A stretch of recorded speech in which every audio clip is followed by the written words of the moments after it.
When solving an absolute value equation, first you need to get the absolute value bars by themselves. So I see here that it's currently being multiplied by 5. So in order to get it by itself, I'm going to need to divide both sides by 5.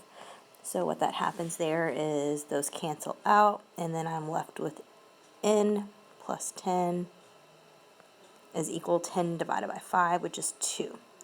Alright, there's one of my cases, and then I also need to make a negative case, so I can do that over here. N plus 10 is equal to negative 2.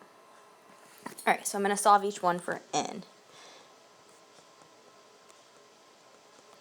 So on here, n is going to equal negative 8.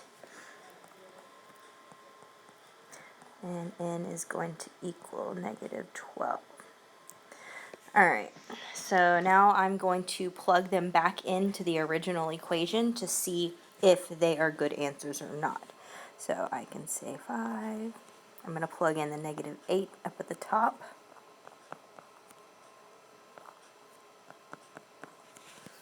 So negative 8 plus 10 is going to give me a positive 2. And 5 times 2 is 10, so 10 does equal 10.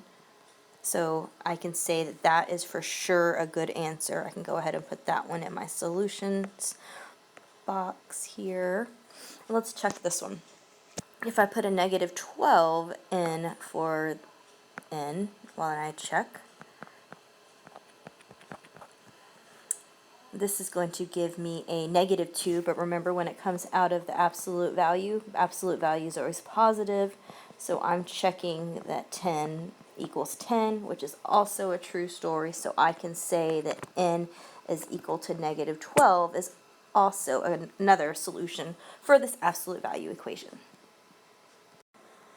Looking at this absolute value equation, I don't need to isolate the absolute value bars because they already are by themselves, so I just need to come up with my two positive and negative situations. So if one of my equations is x plus 6 equals 3x minus 2, the other one I need to make the whole entire term negative. So that's going to look like x plus 6. And it's like I'm distributing like a negative 1 onto both of these. So the 3x turns into a negative 3x, and the negative 2 turns into a positive 2. And then I'm going to solve for x. So I can subtract, find my like terms, and that's going to leave me with 2x minus 2. And I'm going to add this 2 over here to get x by itself.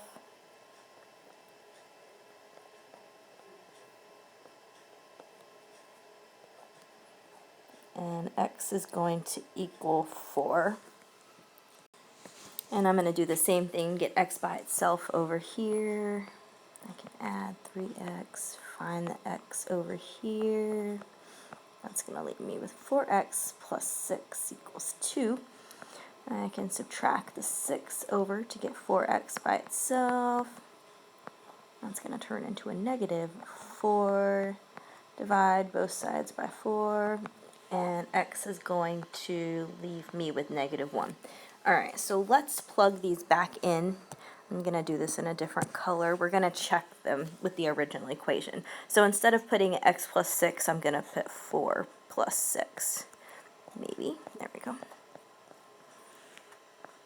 Equals 3 times 4, minus 2. Alright, so this is 12 minus 2, which is 10. 4 plus 6 is 10. 10 equals 10. So I can go ahead and say that this is one good answer. So I've plugged in a negative 1 in for x here, and I'm going to check my solutions. Negative 1 plus 6 is going to give me 5. And 3 times negative 1 gives me negative 3. And then negative 3 minus negative 2 is going to give me a negative 5. So 5 does not equal negative 5. Those are not equal. So this cannot be one of my good answers. The only solution that this one has is x equals 4.